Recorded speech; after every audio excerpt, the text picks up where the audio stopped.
Kurdowie nie mają przyjaciół, tylko góry. Przysłowie kurdyjskie.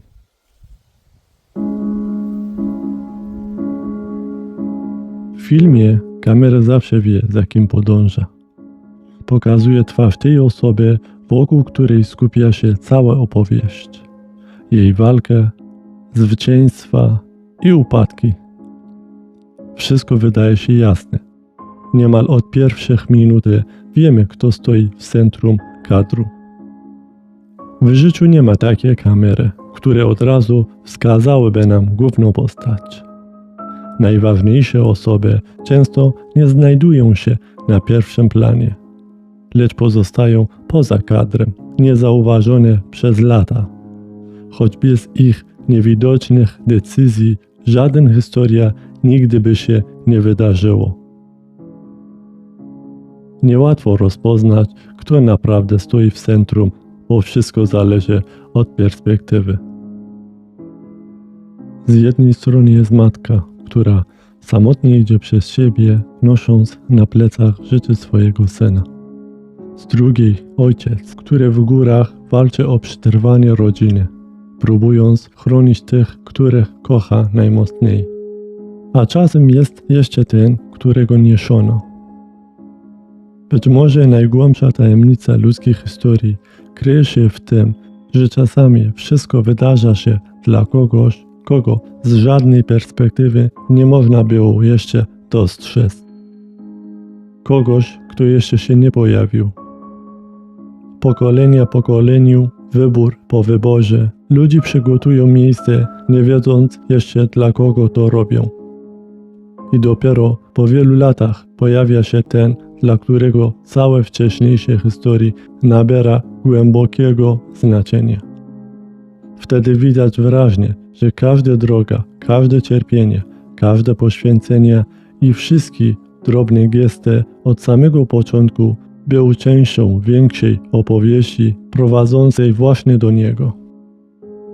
Jeden z takich historii zaczęło się w miejscu i czasie, gdzie brutalna codzienność dyktowała warunki, a los nie znosił sprzeciwu.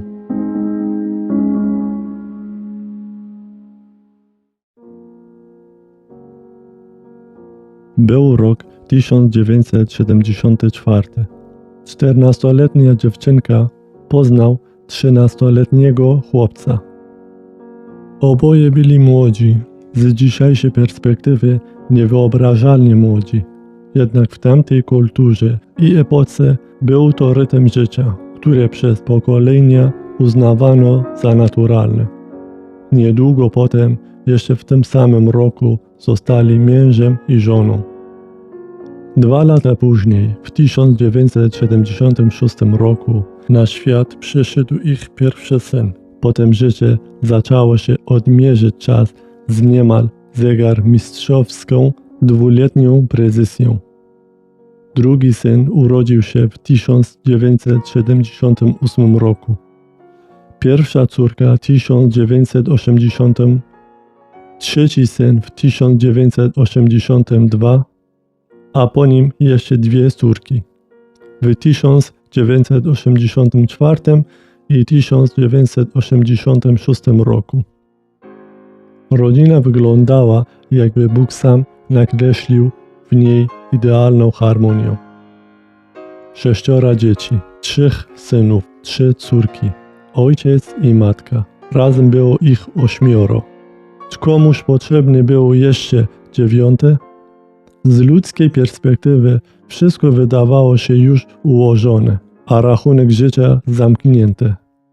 Niczego więcej nie brakowało. Tyle, że plany człowieka rzadko przykrywają się z planami Boga. Czasami, gdy zauważamy historię za zakończoną, dopisuje się do niej kolejny rozdział. I właśnie dopisał. Minęło kolejne 2 lata i pod sercem matki znów zatliło się życie. Na świat, który wydawało się już kompletną opowieścią, miał przyjść ktoś 9, ktoś, kto miał zmienić bieg tej historii. Jak nowa melodia, która pojawia się w środku utworu, i zapowiada zupełnie nowe motywy. W lutym 1988 roku matka była już w 5. miesiącu ciąży, a nienarodzone dziecko nie wiedziało jeszcze, do jakiego świata przyjdzie. W domu zagadywano, czy dołączy do 3 córek, czy do 3 synów. Natura zatrzygła jednak swoje tajemnice i nawet lekarze pozostawili w niepewności. Wkrótce pytanie o płeć stało się najmniejszym zmartwieniem. Nadchodziła kampania Anfal, brutalna operacja iracyjskiego reżimu przeciwko Kurdom, podczas której całe wsi znikało z map, a tysiące rodzin traciło swoich bliskich. چی شدم پدر خانوادت چی شد؟ من تمام فارسی کردی کردی 20 کسی میره کردی کی بمبارون کرده؟ کی بمبارون کرده اینجا رو؟ غازیش صدام بمبارون کرده. غاز سلام غاز شوده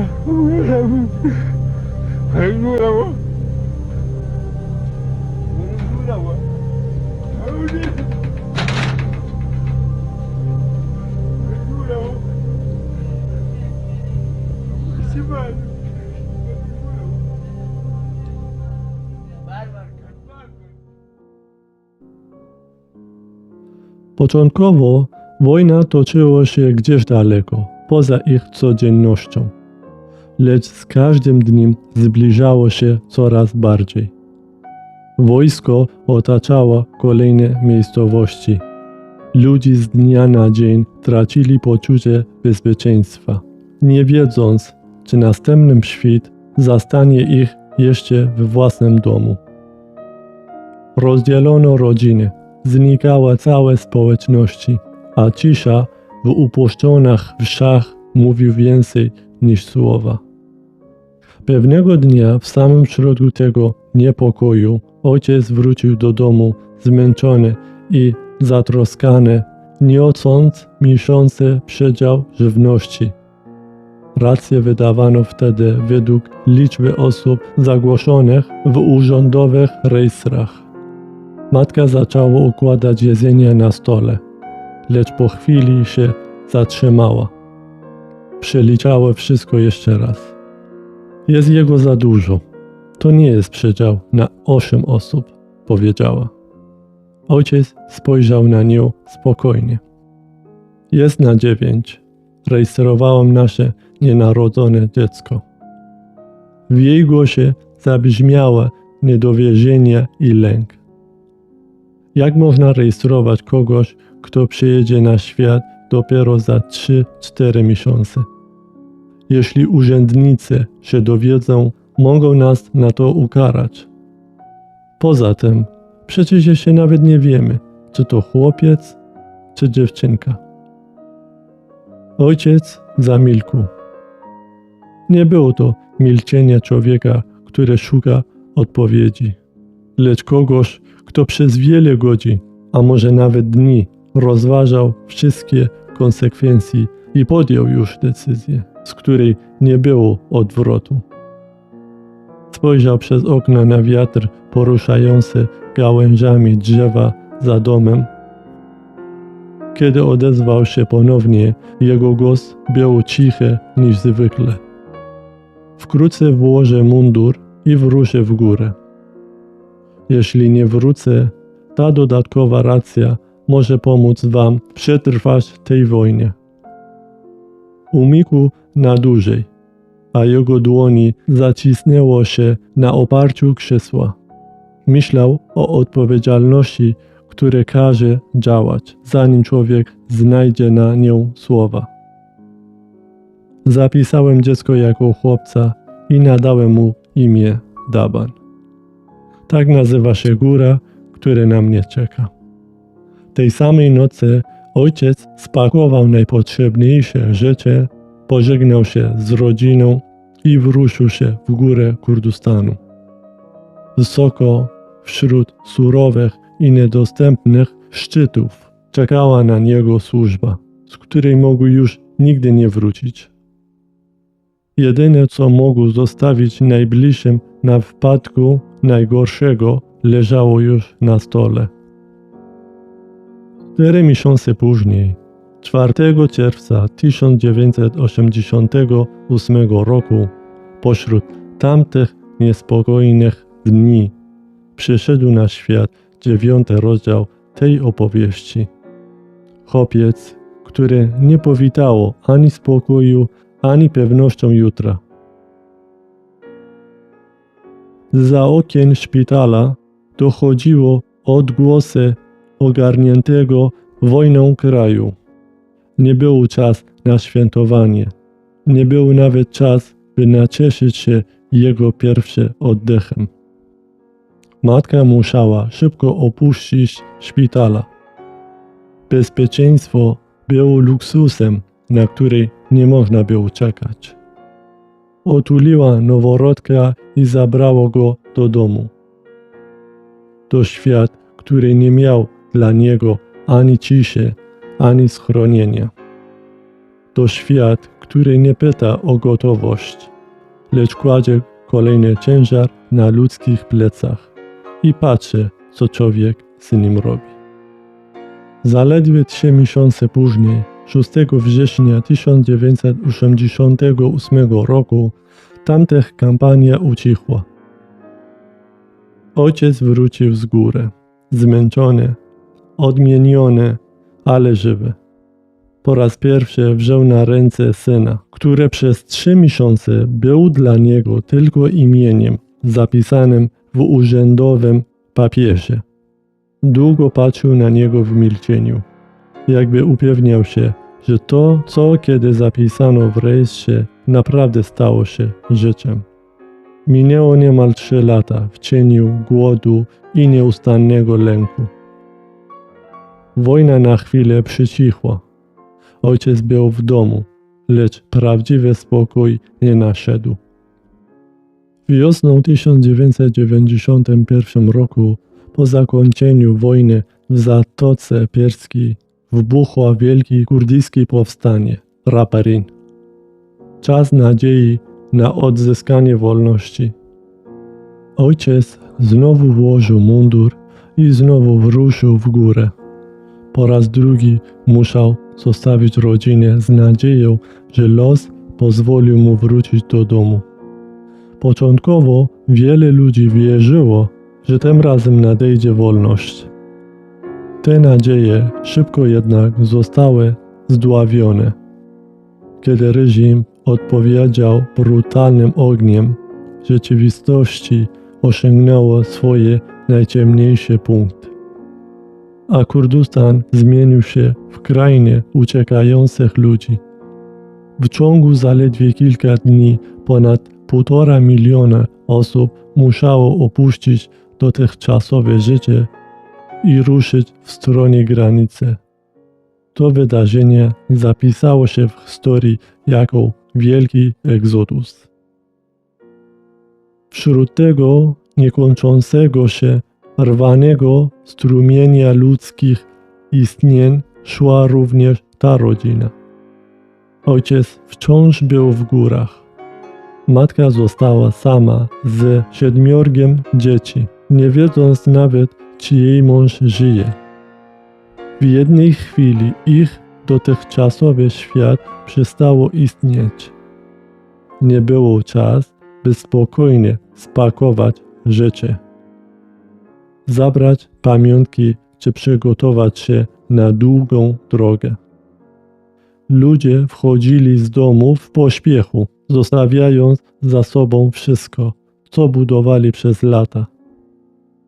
Matka mogła zabrać tylko to, co najpotrzebniejsze. Kilka ubrań, trochę jedzenia, to, co dzieci byli w stanie unieść. To, co dzieci byli w stanie unieść w rękach. Resztę zostawiła w domu. Przymioty codziennego życia, wspomnienia i miejsce, które jeszcze chwilę wcześniej było całym ich światem. Nikt wtedy nie wiedział, kiedy będzie można wrócić, ani czy w ogóle będzie do czego wracać. Tego dnia nie wyruszyli w podróż. Uciekali, by przeżyć. Dopiero po wielu latach matka opowiedziała, co naprawdę wydarzyło się na tamtym szlaku. Oto jej słowa. Cały naród był wtedy w drodze. Przed nami ciągło się niemal 150 kilometrów szlaku. Jak okiem sięgnąć, ludzki uciekają przez wojnę. Kto miał samochód, uciekał nim. Kto go nie miał, szedł razem z nami. Deszcz padał bez przerwy. Było potwornie zimno. Szliśmy przez błoto i kamienie, a wiatr bił prosto w twarz. Im wyżej w górę, tym robił się zimniej. Nocą mróz ścinał kałuże. Szło ze mną 6 dzieci. Najmłodszy, prawie 3-letni syn spoczywał na moich plecach, bezpiecznie zamontany w chustę. Najmłodsza córka miał zaledwie 5 lat. Wciąż był zbyt mały, by przejść całe trasy o własnych siłach. Gdy ogarniało ją zmęczenia, z pomocą przychodził 15-letni syn i brał ją na ręce. To on szedł przodem, wyznaczał nam drogę i czuwał nad młodszymi.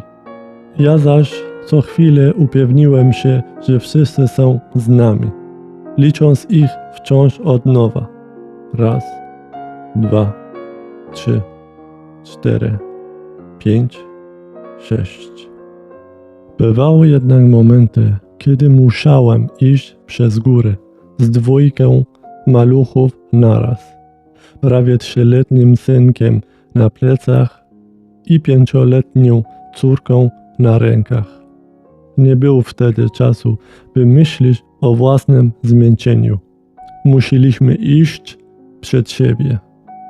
Na początku słyszałem jeszcze ciche oddechy mojego najmłodszego syna, tuż przez ucho. Czasami huk bomb albo krzyki ludzkie wokół nas wyrwały go ze snu. Wtedy płakał i mocniej przytulał się do mnie. Ale z każdym kolejnym kilometrem słabił coraz bardziej. Był jeszcze mały. Szybko opadał z sił, a miarowy rytm marszu kołysał go do snu. Kiedy poczułam, że ciało na moich plecach wiotcieje, a główka opada mi między łopatki, pomyślałem, że po prostu zasnął. Pocieszyłam się nawet. Śpiące dziecko nie płacze, nie marudzi, nie prosi o wodę. Szłam więc dalej. Ale kilometry mijały, a on się nie budził. Początkowo ulgi szybko zmieniło się w paraliżujący niepokój. W pewnym momencie ciało na moich plecach zupełnie nieruchomiało. Nie zmieniło pozycji, nie zaciskało rączki na moim ramieniu. Nie czułam już nawet jego westchnień przez sen. Cisza za plecami robiła się z każdym krokiem dłuższa i cięższa. Zawołałem go po imieniu. 1, 2. Opowiedział mi tylko wiatr i szuranie 6 par dziecięcych stóp po kamieniach. Poprawiłem chustę, które był do mnie przywiązane. Główka przesunęło się bezwładnie, bez żadnego oporu. Widziałem już wcześniej przez tej drodze małe, świeże kopciki ziemi, usypane w pośpiechu tuż przez poboczu. Widziałem ojców, którzy kopali je gołymi rękami. Nikt o nic nie pytał. Wszystkie matki widziały, co znaczą. I wtedy dopadła mi myśl, której bałem się najbardziej na świecie. że mój syn już nie żyje. Nie był czas, by odwiązać chusty i sprawdzić. Nie było nikogo, kto mógłby pomóc. Nawet na żałobę nie było miejsca. Musiałem iść dalej. Każda chwila postoju oznaczała, że to, przed czym uciekaliśmy, jest coraz bliżej. Armia, bombardowania i wojna, które zostawiliśmy za sobą, wciąż mogło nas dogonić. To nie było już tylko walka z cierpieniem. To był marsz między strach za nami, a nadzieję przed nami. A ze mną szło jeszcze 6 dzieci, które żyły i które musiałem doprowadzić do granicy. Mówiłem sobie w duchu, on tylko śpi, a jeśli stało się najgorsze, przynajmniej noszę go bezpiecznie do końca drogi. Jedyne co mogłem robić w tym nieustannym marszu, to ukrywać syna kolejnymi warstwami ubrań, byle tylko nie zmarzł, by ochronić go przed deszczem i lodowatym zimnem. Z każdym kolejnym kawałkiem materiału jego cisza na moich plecach stało się coraz trudniejsze do zniesienia. Rosło we mnie przerażenie. Nie widziałem już, ile godzin szliśmy. Czas przestało mieć znaczenie. Wiedziałem tylko, że muszę iść dalej. W pewnym momencie moje buty rozpadły się zupełnie. Każdy krok bosych stóp po ostrych kamieniach i zamarzniętym błocie był jak stąpanie po ostrach, a ze mną szło 6. Pozostałych coraz wolniejszych, głodnych, skrajnie wyczerpanych. To o nie bałem się najbardziej. Nie mogłam dać im niczego więcej poza słowami zachęty. W deszczu i mrozie, kilometry za kilometrem, z ciężarem, który nie potrafiłem nazwać, nie wiedząc, czy noszę jeszcze żywe dziecko, czy już tylko ostatnim pożegnanie. Dzieci schowały głowy między ramionami i szły z wzrokiem wbitym w błoto. Ja nie schowałem twarzy. Pozwoliłem, żeby krople spływały mi po policzkach, bo w deszczu nikt nie pozna, które z nich są słone. Płakałem przez wiele kilometrów. Ze strachu, z bezsilności, pod ciężarem, którego nie mogłam z nikim podzielić. Wokół mnie szły tysiące ludzi, a jednak czułem się samotna. Każdy nosił własny ból. Nikt nie wiedział, że ja noszę nie tylko dziecko, ale los całej rodziny. Nie wolno mi było płakać przez dzieciach. Widziałem, że 6 par oczu patrzy na mnie i że jestem dla nich całą mapą świata.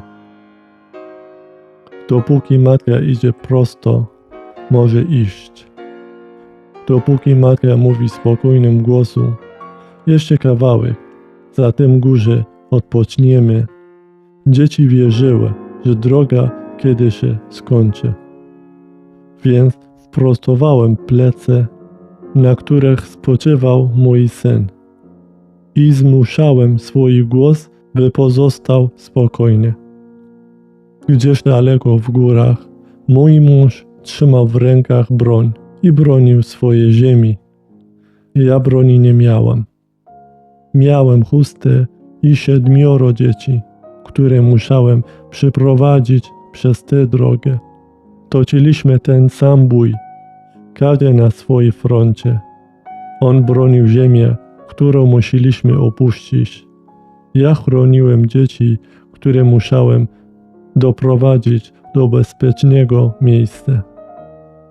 A na moich plecach, o czym nikt nie wiedział, trwała jeszcze jedną, najcichsza bitwa. Mój mały syn walczył o każdy oddech, zmagając się z zimnym deszczem, głodem i wycieńczeniem. Późnym wieczorem, po wielu kilometrach drogi, dotarliśmy wreszcie do miejsca, gdzie w ogromnym tłumie uchodźców ludzi zatrzymali się na nocleg. Płonęło tam wielkie ognisko. Szybko upewniłem się, że wszyscy są. Policzyłem dzieci.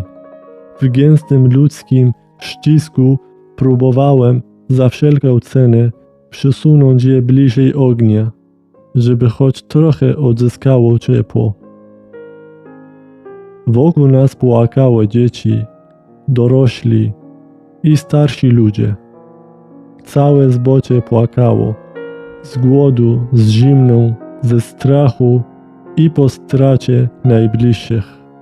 Słyszałem ten płacz od tylu godzin, że mój umysł przestało już odróżniać jednego głosu od drugiego.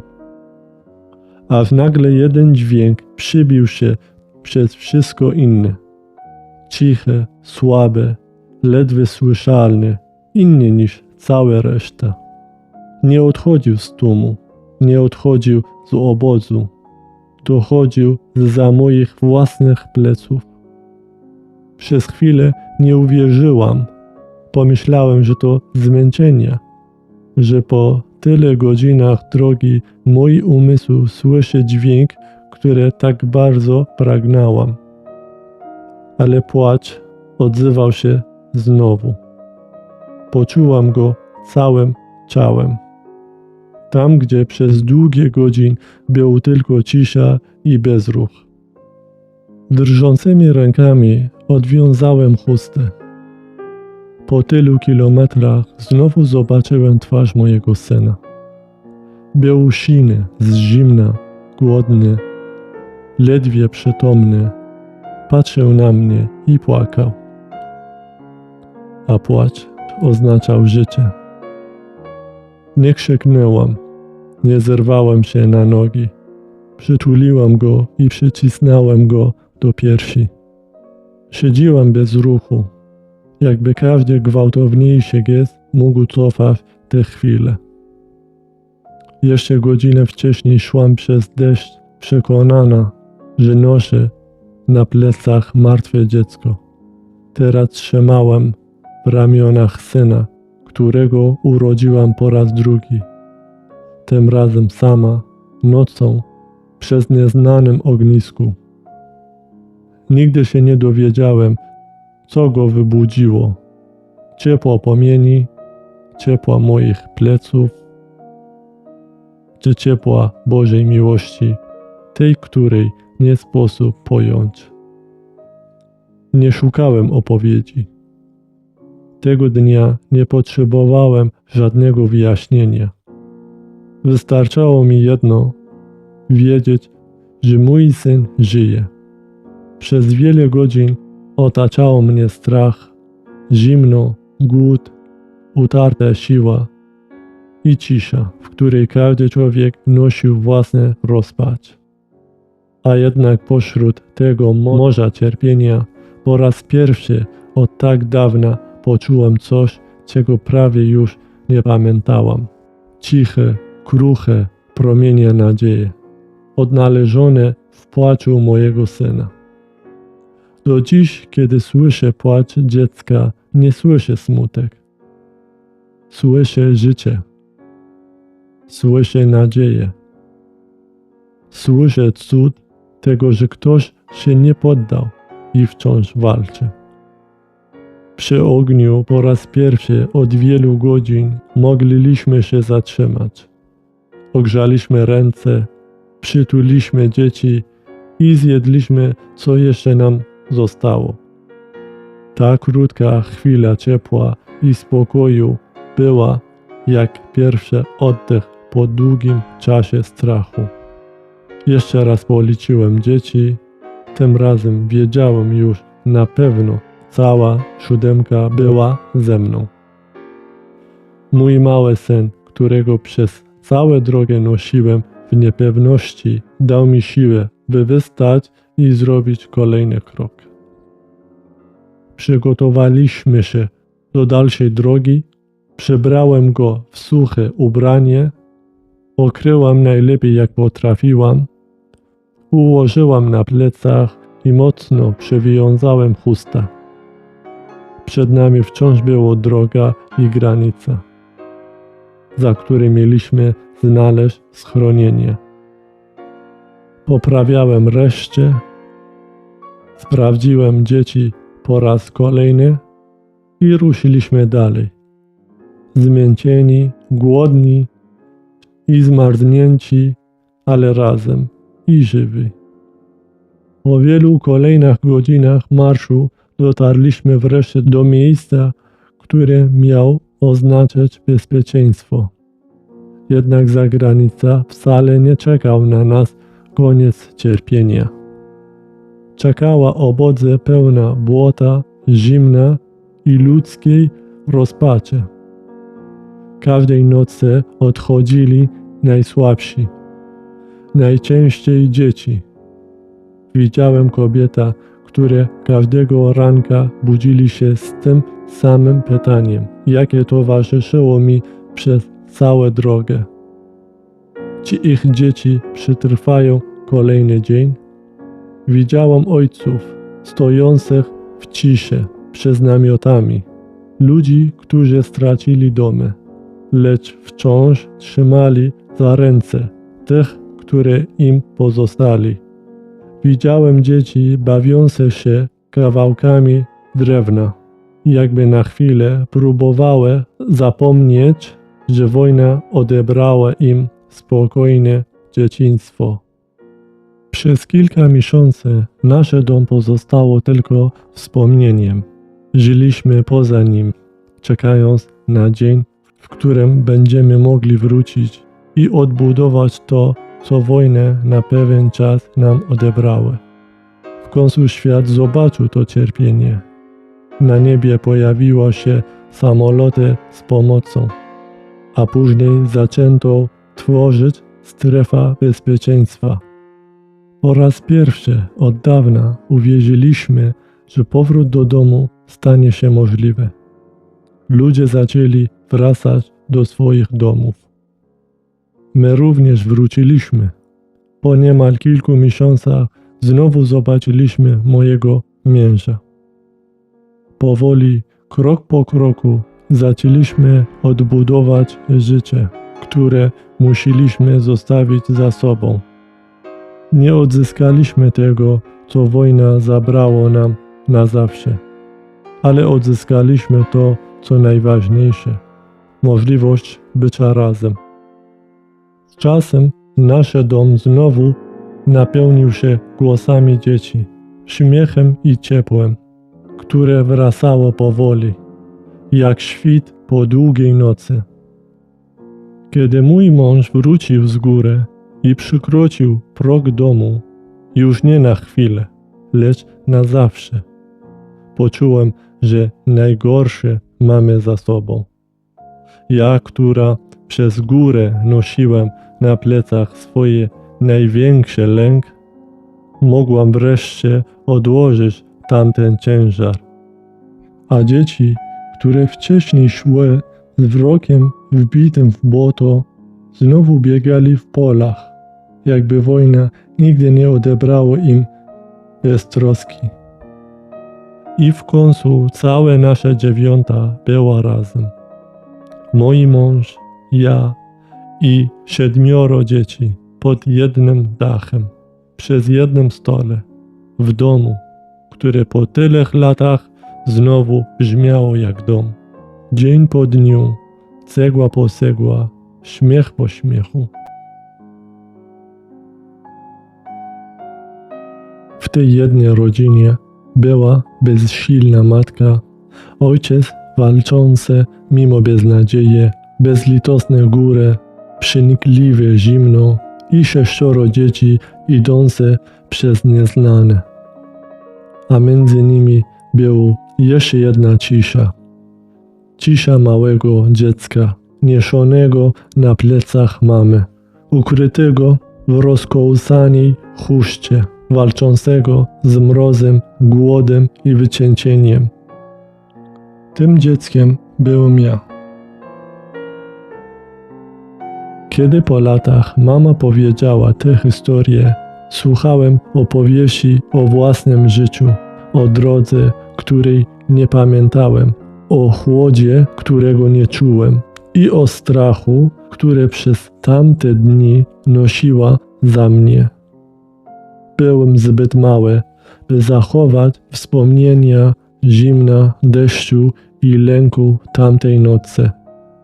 Przez większość życia nie zrozumiałem nawet, jak wielki ciężar moja matka wtedy dźwigała. Kiedy dziś wracam do tej historii, widzę w niej coś więcej niż tylko los jedynej matki i jednego dziecka. Widzę morze podobnych dróg, niezliczone rodziny, które nosili ten sam strach i tę samą nadzieję. To była jedyna z około 1,5 miliona historii ludzi, które w tamtych dniach zostawili za sobą domy, wspomnienia i całe dotychczasowe życie, ruszając w nieznane. Każda z tych rodzin nosiła własny ciężar, własny strach i własne dzieci, które trzeba było chronić za wszelką cenę. Wiele z tych dróg zakończyło się cierpieniem, którego nikt nigdy nie opisał. Było dzieci, które nigdy nie zapłakało przez ogniu. Było matki, które nigdy nie usłyszały odpowiedzi na swoje modlitwy. Nie istnieje słowa, które mogłaby w pełni oddać ich stratę. Nie ma niczego, co mogłoby wynagrodzić to, co zostało utracone. Pozostaje tylko cisza, smutek i szacunek oraz obowiązek pamiętania. Dzisiaj jako dorosły człowiek z tamtej drogi i z opowieści mojej mamy wnoszę własne góry pytań. Dlaczego przez tyle lat myślałem o sobie jak o dziewiątym zbędnym? Dlaczego byłem zawieszony między światami, między córką, które mogłem być, a synem, którym się stałem? Między imieniem zapisanym, zanim przyszedłem na świat, a życiem, które dopiero miało się wpełnić? Dlaczego Bóg dał mi drugie życie? I jaką odpowiedzialność niesie ze sobą życie, które ktoś dla mnie ocalił? W tej historii szukam sensu, szukam odpowiedzi, szukam bohaterów. Najpierw myślałem, że byli nimi moi rodzice. I rzeczywiście, to oni mieli tak niewiele wyborów, a mimo to każdego dnia wybierali życie. Moja matka nosiła dzieci przez górę. Mój ojciec bronił ziemi, które musieliśmy opuścić. To oni ponieśli ciężar większy niż górę. Potem pomyślałem, dla kogo go nosili. Być może tym bohaterem byłem ja. Dziecko, które przetrwało się drogę. Dziecko, dla którego tyle bólu, strachu i poświęcenia miało sens. Ale kiedy spojrzałem głębiej, poczułem, że i tak odpowiedź nie jest pełna, że wciąż czegoś w niej brakuje. Zrozumiałem, że ta historia nie kończy się na mnie. Każde pokolenie otrzymało coś, czego samo nie stworzyło. Życie, wartości i siły tych, które byli wcześniej. Więc nadal pozostaje najważniejsze pytanie, komu tak naprawdę należy się miejsce w centrum tej opowieści? Może prawdziwy bohater historii mojej rodziny wciąż czeka w cieniu, nie wiedząc jeszcze, że wszystko, co wydarzyło się wcześniej, prowadziło właśnie do Niego. Czeka na swoją rolę. Nie po to, by dźwigać ciężar tych, którzy byli przed Nim, lecz by swoim życiem pokazać, że ich droga, ich cierpienia i ich wytrwałość miał znaczenie głębsze niż ktokolwiek mógł wtedy zobaczyć.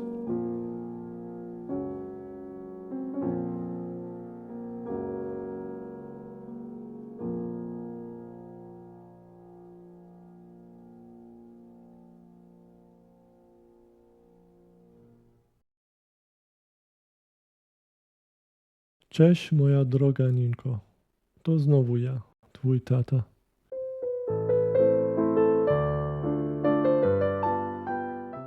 Dziś jest 22 lipca 2026 roku. Kiedy piszę te słowa, masz dokładnie 9 miesięcy.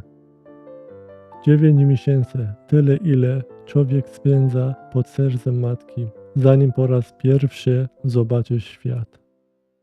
Jesteś więc dziś po tej stronie życia tyle samo czasu, ile byłaś pod tamtej. A ja, 9 rozdział naszej rodziny, piszę właśnie list numer 9, kolejny ślad naszej wspólnej historii. To nie przypadek. Czasami życie układa symbole, których znaczenie potrafimy dostrzec dopiero po latach. Dziś powoli rozpoczyna się etap, w którym po raz pierwszy naprawdę odkrywasz swoją samodzielność. Jeszcze nie znasz słów, którymi kiedyś opiszesz świat, ale już teraz uczysz się jedynie z najważniejszych lekcji życia, że każdy krok zaczyna się od próby. Widzę, jak odkrywasz własny świat. Chwytasz się brzegu kanapy. Twoje nóżki drążą, gdy próbujesz unieść ciężar twojego małego ciałka. A paluszki zaciskają się z determinacją, jakbyś trzymała w nich cały świat. Szukasz równowagi, prostujesz się, a potem upadasz. Czasami na miękką pupę, czasami na rączki. Płaczesz przez chwilę, łapiesz powietrze, rozglądasz się wokół i wystajesz znowu. Nikt cię do tego nie zmusza. Nikt nie stoi nad tobą z rozkazem. Ty sam decydujesz się podnieść. I choć jeszcze o tym nie wiesz, w tym małym geście ukryta jest jedyna z najgłębszych prawd o człowieku. W poprzednim liście obiecałem Ci, że dziś opowiem o jedynie z najtrudniejszych, ale zarazem najpiękniejszych cech człowieka. O odpowiedzialności za własne życie. Dziś otrzymuję tej obietnicy. Ale zanim powiem Ci, czym odpowiedzialność naprawdę jest, chcę najpierw pokazać, jak nie powinno być zrozumiana. Bo czasami nosimy w sobie tej błędny obraz. Widzimy w niej ciężar, a nie siłę. W świecie, w którym przyjdzie Ci dorastać, wiele ludzi uważa tego słowa jak groźby. Słyszy odpowiedzialności i od razu czuje ciężar na barkach. Jakby ktoś zawiesił im na szyi wielki żelazny klucz i kazał go nosić do końca życia. Myślę o karze, o przymusie, o czymś, co trzeba robić, choć się nie chce. Jeśli kiedykolwiek ktoś próbuje Ci wymówić, że odpowiedzialność jest tylko ciężarem, nie daj się temu przekonać. To zbyt małe spojrzenie na coś, co można być siłą. Odpowiedzialność to coś zupełnie innego. To nie ciężar, który ktoś na nas kładzie. To zdolność opowiedzi na życie. To sztuka opowiedzenia sobie Nie wybieram wszystkiego, co mnie spotka, ale wybieram, jak na to odpowiem. I właśnie ta siła czyni człowieka wolnym. Nie pieniądze, nie pozycja, nie to, co się posiada, tylko to, jak potrafimy odpowiadać. Moja mała Ninko, kiedy dzisiaj uczysz się chodzić, upadasz wiele razy. Nie traktujesz tego jak porażki. Nie pytasz, dlaczego upadłaś, ani nie szukasz nikogo, kogo można by obwinić. Po prostu próbujesz ponownie. Jest jedna prosta prawda. Jeśli chcesz pójść dalej, musisz wstać. I ty właśnie to robisz, Nino. Nie dlatego, że ktoś ci każe. Robisz to, bo już teraz mieszka w tobie ta mała iskra, która mówi: chcę, potrafię, zrobię to sama. To jest odpowiedzialność w jej najczystszej i najprostszej postaci. Gotowość, by iść własną drogą, podejmować własną próbę i odnosić się pod każdym upadku. Dawnie chińskie przysłowie mówi, że nawet podróż 1000 mil rozpoczyna się od jednego prostego kroku. Wszystko, co wielkie, składa się z rzeczy drobnych. A prawdziwa odpowiedzialność to nic innego jak wierność temu, co małe, dbanie o to, co trzymamy w dłoni właśnie teraz. Kto w drobnej rzeczy jest wierny, ten i w wielkiej będzie wierny. A kto w drobnej rzeczy jest nieuczciwy, ten i w wielkiej nieuczciwy będzie. Ewangelia według świętego Łukasza 16:10. To właśnie w tych małych, niewidocznych dla świata wyborach, jak posprzątanie po sobie, czy otrzymanie obietnicy danej samej sobie, buduje się charakter. Charakter jest jak korzenie drzewa, ukryty głęboko pod ziemią. To on cicho i wytrwało trzyma całe drzewo, gdy przychodzi burza. Może kiedyś zapytasz o swoją babcię, tę kobietę, która przez gór nosiła swojego syna, a czasem także córkę, kiedy jej małe nogi nie miały już siły iść dalej. Siła twojego babcia nie wzięła się znikąd. Każda mała odpowiedzialność, którą wcześniej brała na siebie, troska o dzieci, cierpliwość wobec przeciwności i codziennie pokonanie trudności budowało w niej siłę na tę jedyną, najtrudniejszą próbę w górach. Kiedy przyglądamy się temu bliżej, dostrzegamy kolejny poziom. Odpowiedzialność wobec innych ludzi, bo tutaj bardzo łatwo się pogubić. Był kiedyś człowiek, który zobaczył modela z trudem przyciskającego się przez małą szczelinę kokonu. Chcąc skrócić jego cierpienia, delikatnie rozciął kokon i uwolnił go. Model wszedł bez wysiłku, ale jego skrzydła pozostały słabe i pomarszczone. Nigdy nie poleciał. Ten trud walki o każdy milimetr wolności był mu potrzebny, by skrzydła nabrał siły. Odpowiedzialność wobec innych nie polega na wręczaniu ich ani na otwieraniu z litości ich własnych kokonów. Owszem, czasami trzeba podać rękę, czasami trzeba pomagać komuś powstać, ale nie możemy przeżyć czyjego życia za niego.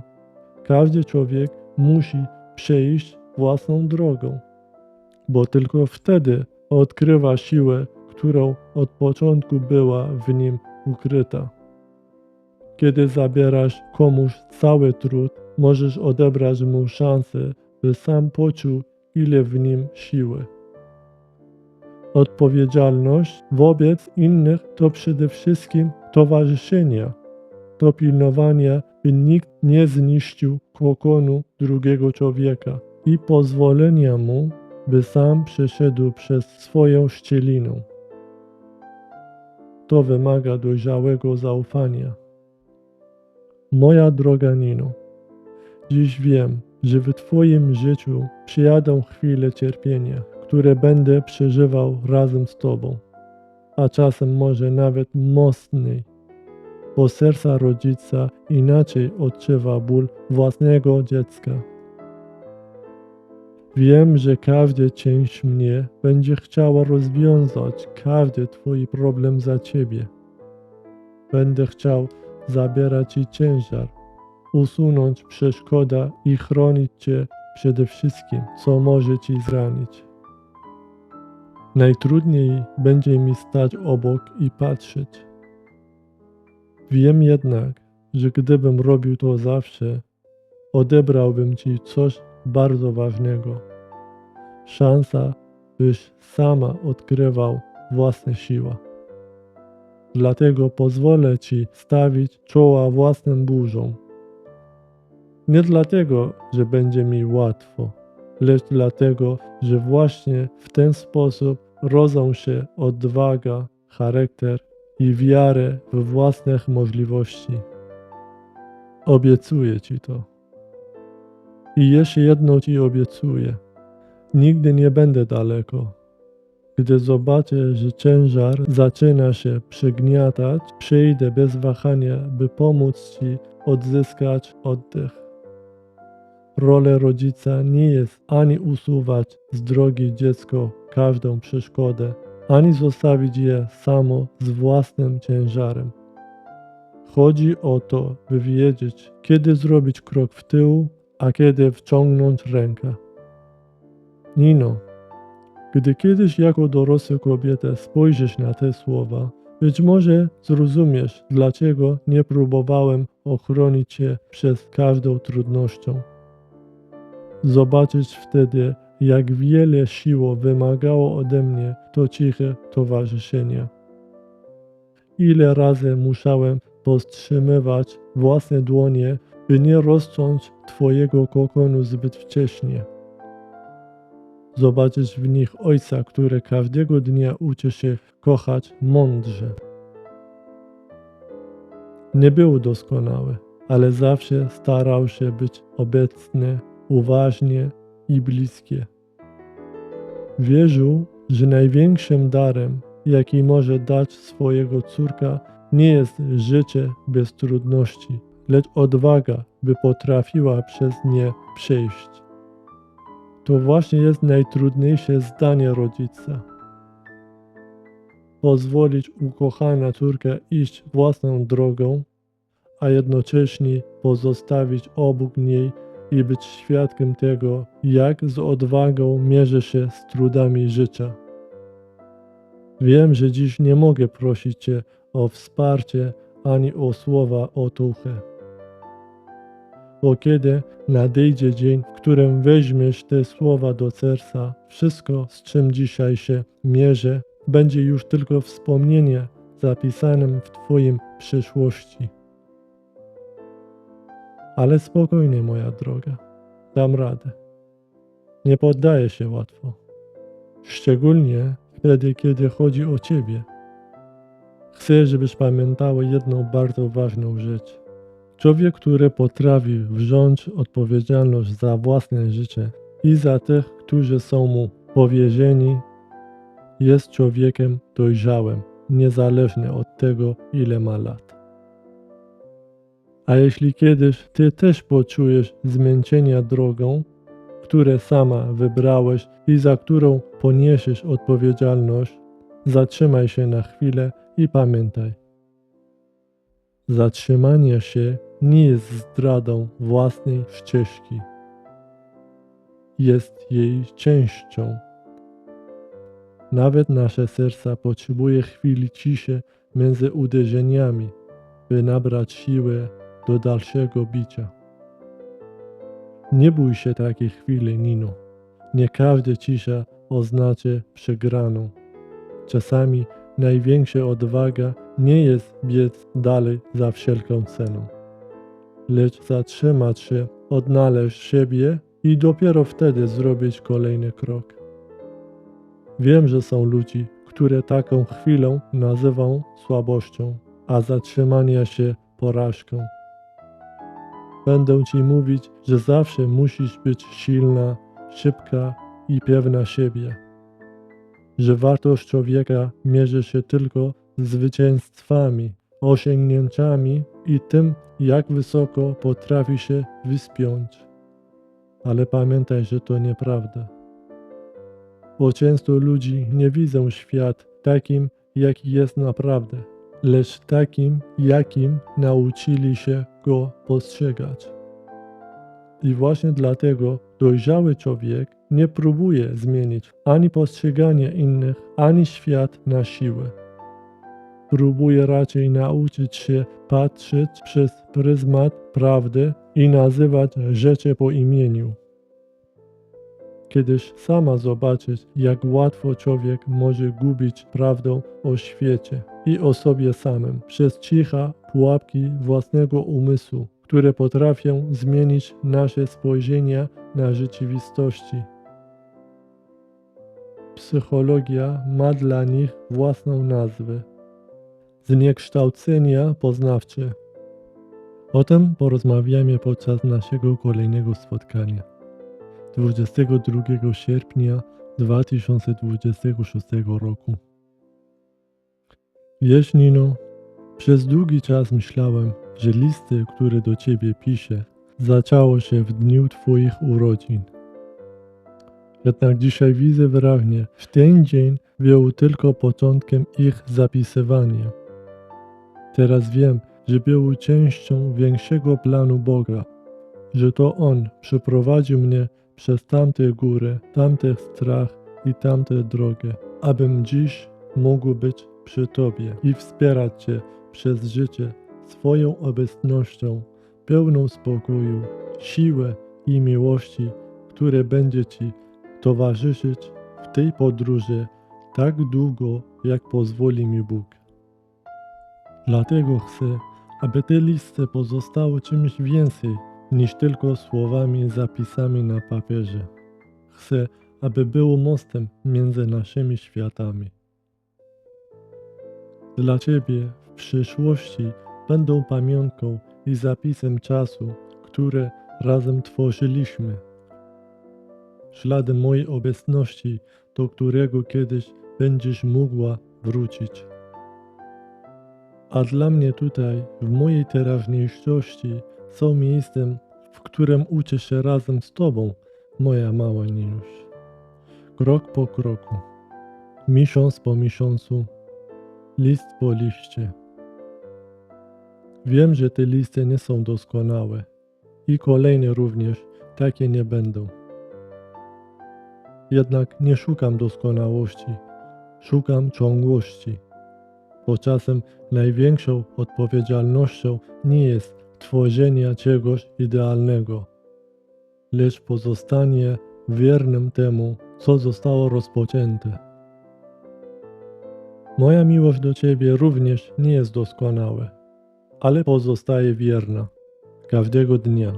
Od chwili, w której po raz pierwszy Cię zobaczyłem, kocham Cię i będę Cię kochał ponad życie.